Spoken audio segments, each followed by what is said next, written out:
तो कैसे बच्चों आप लोग बढ़िया ना। भाई। तो आज से हमारा बहुत ही मजेदार चैप्टर शुरू होने वाला है। ठीक है। और बच्चों चैप्टर का नाम है जीव जनन कैसे करते हैं। जीवधारी जो होते हैं, जितने भी जीवधारी होते हैं, इंसान हो गया, जानवर, पक्षी, बैक्टीरिया, वायरस, आखिर ये किस तरीके से जनन करते हैं, क्या क्या प्रोसेस होता है, जनन क्यों जरूरी है, इन सब के बारे में बच्चों एक एक करके पढ़ने वाले हैं। तो सब तैयार हो ना। अब बच्चों सर्दी का भी मौसम है तो चैप्टर पढ़ने में और मजा आएगा। ठीक है। अब देख लो बच्चों, हमारा चैप्टर है जिसका नाम है जीव जनन कैसे करते हैं। बच्चों सबसे पहला जो टॉपिक आता है, जनन क्या होता है। जितने भी जीवधारी होते हैं, जितने भी ऑर्गेनिज्म होते हैं, अपने पीढ़ी को बनाए रखने के लिए, अपने अस्तित्व को बचाए रखने के लिए अपने जैसे बच्चों को जन्म देते हैं। जैसे इंसान का बच्चा इंसान की तरह होगा, जानवर की बच्चा जानवर की तरह होगा, गोरिल्ले के बच्चा गोरिल्ले की तरह होगा, गेंडे के बच्चा गेंडे की तरह होगा। तो जितने भी जीवधारी होते हैं अपने जैसे बच्चों को जन्म देते हैं और इसी प्रक्रिया को, इसी प्रोसेस को जनन कहते हैं। क्या कहते हैं इसको? तो समझ में आगे बच्चों। तो यही हमारा टॉपिक है। जनन वह प्रक्रिया है जिसके द्वारा सजीव अपने जैसे नए जीव को जन्म देते हैं। अपने जैसे ही जीव को जन्म देंगे। कभी भी इंसान का बच्चा जानवर की तरह नहीं दिखेगा, हाथी के बच्चा इंसान की तरह नहीं दिखेगा, चिंपैंजी का जो बच्चा होगा गाय की तरह नहीं दिखेगा, वो चिंपैंजी की तरह ही दिखेगा। गेंडा जो होगा गेंडा की तरह ही दिखेगा, किसी और की तरह नहीं दिखेगा। और इसी प्रक्रिया को, इसी प्रोसेस को कहा जाता है जनन। क्या कहा जाता है? जनन कहा जाता है। और बच्चों जनन जो होते हैं दो प्रकार के होते हैं। जनन दो प्रकार के होते हैं। सबसे पहले आता है लैंगिक जनन और दूसरा होता है अलैंगिक जनन। लैंगिक जनन और अलैंगिक जनन। बच्चों लैंगिक जनन क्या होता है? जिसमें दो जनक होते हैं, एक नर होता है और एक मादा होता है। और अलैंगिक जनन में एक जनक होते हैं, ना तो नर होता है ना तो मादा होता है, सिर्फ एक ही जनक होते हैं। ठीक है। उसके बाद बच्चों लैंगिक जनन में युग्मक का निर्माण होता है। दो प्रकार के युग्मक बनते हैं। एक नर युग्मक जो नर के अंदर बनता है जिसे शुक्राणु कहा जाता है, एक मादा युग्मक जो मादा के अंदर बनता है जिसे हम अंड कहते हैं। यानी कि लैंगिक जनन में दो प्रकार के युग्मक बनते हैं, नर और मादा। लेकिन बच्चों अलैंगिक जनन में ऐसा कोई युग्मक नहीं बनता। लैंगिक जनन में डीएनए ट्रांसफर होता है, लेकिन अलैंगिक जनन में डीएनए ट्रांसफर नहीं होता। बच्चों डीएनए ट्रांसफर होने के कारण इतने सारे परिवर्तन दिखाई देते हैं। यहाँ पे जितने भी बच्चे बैठे होंगे, ठीक है, ये जो परिवर्तन दिख रहे हैं डीएनए के कारण ही दिख रहे हैं। हमारे अंदर जो माँ बाप का गुण ट्रांसफर हुआ वो डीएनए के कारण ही हुआ है। जितने भी दुनिया में लोग हैं सबके अंदर माँ और बाप दोनों का गुण होता है। ठीक है। लेकिन कभी कभी ऐसा हो जाता है कि जिसका प्रभाव ज्यादा होता है उसका गुण ज्यादा आ जाता है।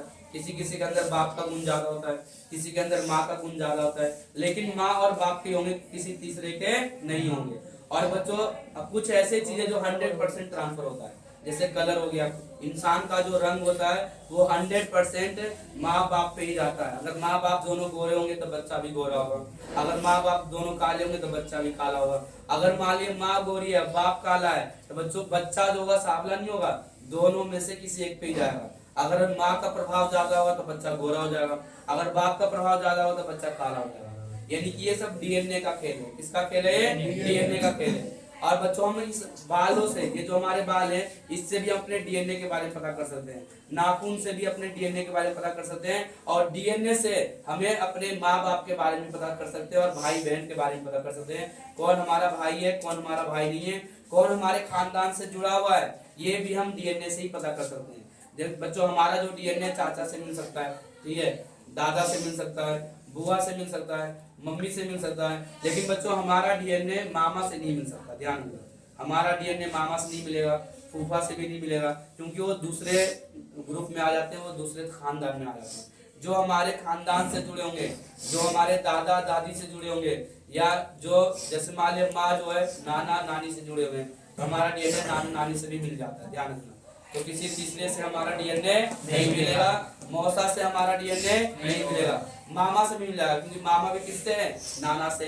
लेकिन मामी से नहीं मिलेगा, ना तो मौसा से मिलेगा, ना तो मामी से, और ना तो मतलब फूफा से मिलेगा, क्योंकि ये दूसरे खानदान से आते हैं। तो डीएनए से बच्चों हम अपने खानदान के बारे में भी पता कर सकते हैं, जो कि किसके अंदर होता है? लैंगिक प्रजनन में होता है। और अलैंगिक प्रजनन में कोई डीएनए ट्रांसफर नहीं होता। बच्चों लैंगिक प्रजनन में जो बच्चे होते हैं वो अलग अलग होते हैं। यहाँ पे देख लो, क्या सेम टू सेम अपने पेरेंट्स में है? कोई भी नहीं है। कोई भी अपने माँ बाप पे सेम टू सेम नहीं है।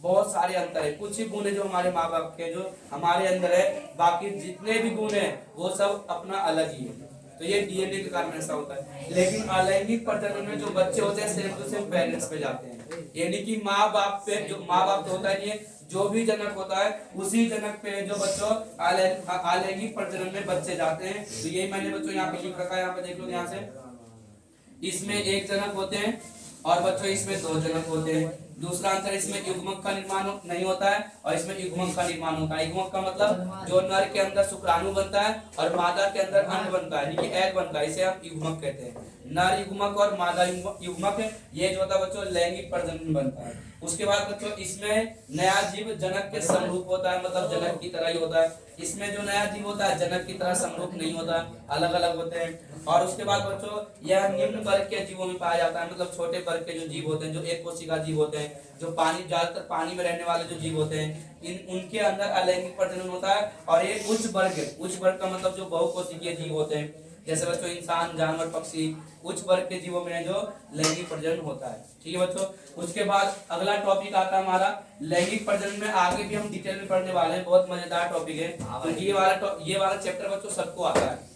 जितने भी बच्चे होते हैं, नल्ले से नल्ले बच्चे होंगे जो बिल्कुल ही नालायक होंगे, जो कभी जिंदगी में पढ़ते नहीं होंगे, वो भी ये चैप्टर को बिल्कुल ध्यान तरीके से पढ़ते हैं और समझते हैं। क्योंकि बच्चों ये जो टॉपिक है लाइफ टाइम तक काम आता है, जिंदगी भर काम आता है। और ये टॉपिक सच में सबको पढ़ना चाहिए, सबको पता होना चाहिए सिस्टम क्या है, कैसे काम करता है, कहाँ पे क्या करना चाहिए, क्या होना चाहिए, कैसे होना चाहिए, क्यों होना चाहिए, ये सारी चीजें जो बच्चों बहुत जरूरी होता है। लेकिन बच्चों मेरा एक सवाल छूट गया, आखिर प्रजनन क्यों जरूरी है, जनन क्यों जरूरी है? इसके पीछे बच्चों एक रीजन ये है कि अगर जनन नहीं होगा तो हमारा जो अस्तित्व होगा, हमारा जो पीढ़ी होगा खत्म हो जाएगा। अपने पीढ़ी को बचाए रखने के लिए, अपने अस्तित्व को बचाए रखने के लिए जनन बहुत जरूरी है। अगर हम बच्चा पैदा नहीं करेंगे तो हमारा आने वाले वक्त में हमारा नाम निशान मिट जाएगा। 50 साल बाद या 100 साल बाद हमें कोई नहीं जानेगा, लेकिन बच्चे होंगे तो जानेंगे इसके दादा का नाम ये है, इसके बाप का नाम ये है। अगर भाई बच्चे नहीं होंगे तो कौन कहेगा इसके दादा का नाम ये है? जैसे भाई एपीजे अब्दुल कलाम थे, उन्होंने शादी नहीं की, तो क्या हम जानते हैं कि इनके पोता ये थे, इनके ये थे? नहीं जानते। भाई मायावती है, इन्होंने भी शादी नहीं की। जितने भी बड़े बड़े नेता है वो शादी नहीं कर रहे हैं। तो क्या आने वाले वक्त में हमारी जो पीढ़ी आने वाली है, क्या वो जान पाएंगे कि मोदी कौन थे या एपीजे अब्दुल कलाम कौन था? कोई जान पाएगा? कोई नहीं जान पाएगा, नहीं जान पाएगा ना। तो बच्चों यही है, यही पीढ़ी होता है। पीढ़ी से हमारा अस्तित्व बना रहता है। हमें जो आगे तक हमारे बारे में लोग जानते हैं कि किस तरीके से हमारे दादा थे, किस तरीके से हमारे पापा रहते थे। तो ये सारी चीजें जरूरी होता है कि इसीलिए बच्चों जनन जरूरी है, इसीलिए प्रजनन जरूरी है। ध्यान से सुनते जाना, समझते जाना है बच्चों, बीच बोलना नहीं है। बच्चों अलैंगिक प्रजनन जो होते हैं 6 प्रकार के होते हैं। कितने प्रकार के होते हैं बच्चों? 6 प्रकार के होते हैं। और सब में एक ही चीज याद रखना है, अलैंगिक प्रजनन में जितने भी जीवधारी होंगे सब अपने शरीर को 2 या 2 से अधिक भागों में विभाजित करेंगे, यानी कि खंडित हो जाएंगे, विखंडित हो जाएंगे, अपने शरीर को विभाजित कर लेंगे। बस तरीका अलग अलग होगा। जितने भी हम पढ़ने वाले, जितने भी सबके बारे में पढ़ेंगे, सब में एक ही होगा, अपने शरीर को विभाजित कर देना। बस तरीका अलग अलग होगा। अब कौन से तरीके से क्या करेगा उसके बारे में एक एक करके यहाँ पढ़ेंगे। सबसे पहले बच्चों आता है विखंडन प्रजनन। विखंडन का मतलब होता है जब एक जनक 2 या 2 से अधिक भागों में विभाजित हो जाते हैं। जब एक जनक 2 या 2 से अधिक भागों में विभाजित हो जाते हैं तो उसे विखंडन कहते हैं। जैसे बच्चों देखो, उदाहरण याद करना है, पेपर में आएगा क्या? पेपर में उदाहरण आएगा, ठीक है। उदाहरण दे देगा, प्रक्रिया पूछ लेगा, प्रक्रिया दे देगा, उदाहरण पूछ लेगा। इन सबके बच्चों उदाहरण याद होना चाहिए, क्योंकि पेपर में जब आता है तो उदाहरण ही पूछे जाते हैं, डेफिनेशन नहीं पूछा जाता। डेफिनेशन सिर्फ ध्यान देना, तरीका सीखना है कि क्या कह रहा है, किस तरीके से होगा। और एक ही पॉइंट याद रखना है, जब भी अलैंगिक प्रजनन में किसी भी प्रकार के बारे में पूछेगा तो सब में विभाजन होगा। क्या होगा? विभाजन होगा। तरीका अलग अलग होगा, उसी तरीके का नाम दे दिया, लेकिन विभाजन सब में होगा। विभाजन जो होगा सब में होगा। ध्यान से देखो बच्चों, जब एक जनक 2 या 2 से अधिक कोशिकाओं में विभाजित हो जाते हैं और नए जीव में परिवर्तित हो जाते हैं, उसे विखंडन कहते हैं। उसे क्या कहते हैं? विखंडन कहते हैं। जैसे अमीबा हो गया, अमीबा अपने शरीर को 2 भागों में विभाजित कर लेता है। और बच्चों लेशमानिया हो गया, ये भी अपने शरीर को 2 भागों में विभाजित कर लेता है। और प्लाज्मोडियम हो गया, ये अपने शरीर को 2 से अधिक भागों में विभाजित कर लेता है। कई सारे भागों में विभाजित कर लेता है। देख रहे हैं ये प्लाज्मोडियम है, कई सारे भागों में विभाजित हो गया और नए नए जीव बना लेता है, ठीक है। तो इसी को हम कहते हैं विखंडन। अब बच्चों विखंडन जो होते हैं 2 प्रकार के होते हैं। एक होता है द्विविखंडन और दूसरा होता है बहुविखंडन। द्वि का मतलब दो, द्वि का मतलब क्या होता है? दो। यानी कि जब एक जनक दो भागों में विभाजित हो जाता है उसे द्विविखंडन कहते हैं। जैसे अमीबा हो गया और लेशमानिया हो गया, ये दोनों उदाहरण याद करना है, ठीक है। पेपर में कहेगा कि कौन से जीवधारी है जो दो भागों में विभाजित होकर प्रजनन करता है, तो अमीबा और लेशमानिया। अमीबा और लेशमानिया ऐसे जो दो जीवधारी है जो अपने शरीर को दो भागों में विभाजित करके नए बच्चे बनाता है, इसीलिए बच्चों इसको द्विविखंडन कहते हैं, यानी कि बाइनरी फिजन भी कहा जाता है इसको इंग्लिश में। उसके बाद बच्चों हमारा आता है बहुविखंडन। बहु का मतलब बहुत सारे, दो से अधिक भागों में, जो दो से अधिक भागों में विभाजित हो जाता है उसे बहुविखंडन कहते हैं। और उदाहरण पूछेगा बच्चों तो प्लाज्मोडियम हो जाएगा। क्या आ जाएगा? प्लाज्मोडियम हो जाएगा। बस बच्चों एग्जांपल याद करते जाना, कुछ याद करने की जरूरत है नहीं है। उसके बाद बच्चों आता है खंडन। खंडन किसे कहते हैं? खंडन का मतलब भी टूट जाना होता है और विखंडन का मतलब भी टूट जाना होता है, बस तरीका अलग है। देखो, इस प्रजनन विधि में सरल संरचना वाले बहुकोशिकीय जीव, ध्यान रखना, बहुकोशिकीय जीव है। ये क्या है? बहुकोशिकीय जीव मतलब बहुत सारे कोशिका जिसके अंदर पाए जाते हैं उसे बहुकोशिकीय जीव कहते हैं। तो बहुकोशिकीय जीव विकसित होकर मतलब बड़ा होकर, विकसित का मतलब बड़ा होकर छोटे छोटे टुकड़ों में खंडित हो जाता है, यानी छोटे छोटे टुकड़ों में बट जाता है। जैसे ये देखो, ये स्पाइरोगायरा हो गया, ये बड़ा होकर दो भागों में खंडित हो गया। अखंडित होने के बाद नए जीवों में परिवर्तित हो जाता है, इसी को कहा जाता है खंडन। साफ का बच्चों ध्यान से देखते जाना है। इस प्रजनन विधि में सरल संरचना वाले कोशिकीय जीव विकसित होकर छोटे छोटे टुकड़ों में खंडित हो जाता है और ये टुकड़े वृद्धि कर नए जीवों में विकसित हो जाते हैं। जो छोटे छोटे टुकड़े होते हैं खंडित होने के बाद नए जीवों में विकसित हो जाते हैं और इसी को कहा जाता है खंडन। जैसे बच्चों स्पाइरोगायरा हो गया, स्पाइरोगायरा भी खंडन का एक उदाहरण है। उदाहरण याद करना बहुत जरूरी है। अभी तक बच्चों जो हमने पढ़ा सबसे ज्यादा इंपॉर्टेंट हमारा ये है अंतर। कई बार जो एग्जाम में अंतर पूछ लिया जाता है कि लैंगिक और अलैंगिक में क्या अंतर है। अंतर बच्चों बिल्कुल ध्यान रखना है, पेपर में पूछा जाता है। अंतर दिल और दिमाग में बिल्कुल सही से रखना है क्योंकि सबसे ज्यादा इंपॉर्टेंट यही है। और दूसरा इंपॉर्टेंट क्वेश्चन बच्चों ये है कि सबके एग्जाम्पल याद करने, सबके एग्जाम्पल याद होना चाहिए क्योंकि पेपर में एग्जाम्पल ही पूछे जाते हैं। तो बच्चों ये था हमारा आज का टॉपिक। अगली क्लास में हम पढ़ने वाले हैं कि भाई पुनर्जनन क्या होता है, मुकुलन क्या होता है, बीजाणु समासन क्या होता है, कायिक प्रबंधन क्या होता है। उसके बाद अलैंगिक प्रजनन जो हमारा खत्म हो जाएगा, उसके बाद हम पढ़ेंगे लैंगिक प्रजनन के बारे में। और बच्चों अब मैं एक एक करके सबसे पूछूंगा, देखते हैं किसको कितना समझ में आया, कौन कितना बढ़िया जवाब देता है। हाँ बच्चों तैयार हो ना तुम लोग? ये हमारे आज के हिंदी मीडियम के बच्चे हैं, इधर के कुछ बच्चे बैठे हुए हैं और कुछ बच्चे जो इस साइड बैठे हुए हैं। ये हमारे हिंदी मीडियम के कुछ अच्छे बच्चे हैं, कुछ नालायक बच्चे भी बैठे हुए हैं इसमें जो पढ़ते नहीं है। अब एक बच्चा तो गायब हो गया पीछे से, पता नहीं कहाँ गायब हो गया हो, ठीक है। तो ये हमारे 10वीं क्लास के हिंदी मीडियम के बच्चे हैं जो देखते हैं कितना जवाब देते हैं। आज जो मैंने समझाया कितना समझ में आया इन लोगों को, ठीक है। अब देखने के बाद पता चलेगा। आज एक दो बच्चा देखो कैसे बीच में चुप रहा, देखो भाई ये पढ़ना नहीं चाहते, ये अपने आप को छुपा रहे हैं, ऐसे मेरे कोई क्राइम करके आए हैं, ठीक है। चलो कोई नहीं बच्चों, अब मैं शुरू कर रहा हूँ, ठीक है। ध्यान से बताते जाना है, ठीक है। सबसे पहले मैं इधर वाले बच्चों से पूछूंगा, इधर वाले बच्चों से पूछूंगा, बच्चों जवाब देते जाना है। तो सबसे पहले राहुल बताएगा भाई, ये माइक है, माइक पकड़ और जवाब देना है। खड़े हो जा भाई, राहुल भाई खड़ा हो जा भाई, सोच समझ के जवाब देना, ठीक है। द्विविखंडन का उदाहरण देना है। द्विविखंडन का उदाहरण कौन सा जीवधारी है जो दो भागों में विभाजित होकर विखंड? अमीबा, बिल्कुल सही जवाब। भाई जनन किसे कहते हैं? भाई जनन उसे कहते हैं जैसे अपने जैसी नए जन्म को पैदा करते हैं, अपने जैसे नए बच्चों को जन्म देते हैं, उसे हम क्या कहते हैं? जनन कहते हैं। वेरी गुड भाई, बैठ जा। हाँ भाई पवन भाई, पवन बताएगा भाई। भाई तुम्हारा सवाल है बहुविखंडन का उदाहरण देना है, बहुविखंडन का उदाहरण देना है। भाई जब एक जनक उदाहरण देना भाई, यार ऐसे कैसे काम चलेगा? उदाहरण देना है।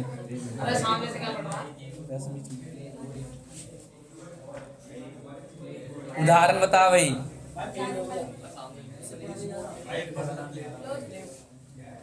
भाई पढ़ने पे ध्यान देना सही से यार, ऐसे कैसे काम चलेगा भाई? बोर्ड का पेपर है यार, ऐसे काम नहीं चलेगा भाई। बोर्ड का पेपर ऐसे काम नहीं चलने वाला, ठीक है। आगे से ध्यान देना है, बैठ जाओ। हाँ भी नेक्स्ट कौन है? खड़ा हो जा भाई। अनिकेत बताएगा भाई बहुविखंडन का उदाहरण। बच्चों आवाज नहीं आना चाहिए, बताओ। प्लाज्मोडियम और अमीबा, बहुविखंडन का पूछ रहा बच्चों, सिर्फ प्लाज्मोडियम है, अमीबा नहीं है। अमीबा द्विविखंडन है। पढ़ने पे ध्यान देना, बोर्ड के पेपर आने वाले, ऐसे काम नहीं चलने वाला बिल्कुल भी भाई, नहीं तो हुला लाला हो जाएगा तुम्हारा भी। फिर बोलेगा हुला ला छूना ना, मैं तो फेल हो गया है ना। सही है भाई, बैठ जा। हाँ भाई बता भाई, तुम्हारा सवाल ये है कि लैंगिक प्रजनन और अलैंगिक प्रजनन में एक अंतर बताना है। लैंगिक और अलैंगिक में एक अंतर बताना है। एक अंतर बताओ बस, एक अंतर बताना भाई। इसमें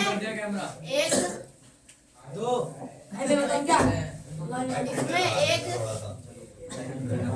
जनक होता है और अलैंगिक में दो जनक। यार थोड़ा सही से बोलना है, कॉन्फिडेंस के साथ बोलना है भाई। डब्बू दो भाई। हाँ बताओ, तुम्हारा सवाल ये है बच्चों, आवाज नहीं है। तुम्हारा सवाल ये है, सोच समझ के जवाब देना भाई, ठीक है। विखंडन के 3 उदाहरण बताना है।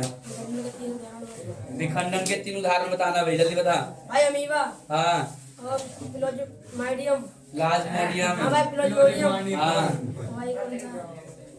लेशमानिया। और वही पढ़ने पे ध्यान देना सही से यार, ठीक है, ऐसे काम नहीं चलेगा। अच्छा ये भी बताना, बता भाई। लैंगिक वाला। हाँ लैंगिक का बता चल भाई। इसमें एक जनक होता है। हाँ। लैंगिक में एक जनक होता है। हाँ भाई लैंगिक में 2 जनक होते हैं। 2 जनक होते हैं। 2 जनक होते हैं। आगे से भाई कॉन्फिडेंस चाहिए, अंदर का कॉन्फिडेंस कहाँ तेरा, ऐसे काम नहीं चलेगा। कॉन्फिडेंस लेके आना है भाई। अक्षित को माइक दे भाई, अक्षित बताएगा। हाँ भाई अक्षित बताएगा। राम राम भाई, सारे ने डरा रहा है भैया, समझ डराएगा, डर जाएंगे वीडियो देख के। हाँ भाई पूछो ऐसे बोलेगा वीडियो देख कर लोग डर जाएंगे। वीडियो बननी चाहिए। भाई, सीधे समझा लो पीछे से। बच्चों यार खराब मत करो यार। हाँ भी तैयार है ना तुम, ठीक है। सवाल यह है, अलैंगिक प्रजनन कितने प्रकार के होते हैं? भाई अलैंगिक प्रजनन 6 प्रकार के होते हैं। कौन कौन से होते हैं? भाई विखंडन, हाँ।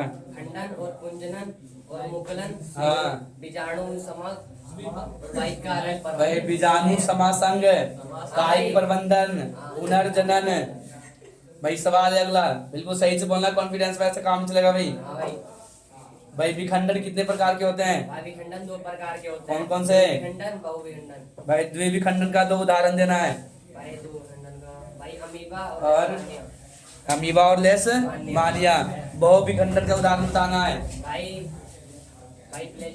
प्लाज्मोडियम। प्लाज्मोडियम। लैंगिक का उदाहरण बताओ, लैंगिक प्रजनन के 2 उदाहरण बताओ। भाई लैंगिक के उदाहरण। हाँ कौन कौन से जानवर जो लैंगिक प्रजनन करते हैं? भाई जानवर। हाँ भाई इंसान भी जानवर, ये ध्यान रखना। हाँ भाई कुत्ता बिल्ली। कुत्ता बिल्ली, सही बताया बिल्कुल भी। आगे से कॉन्फिडेंस के साथ बताना है, ठीक है। हाँ भाई। बैठ जा भाई। हाँ भाई, और कौन बताना चाहता है? भाई इधर से भाई, खड़ा हो जा भाई। जो नहीं बताएगा तो काट देना।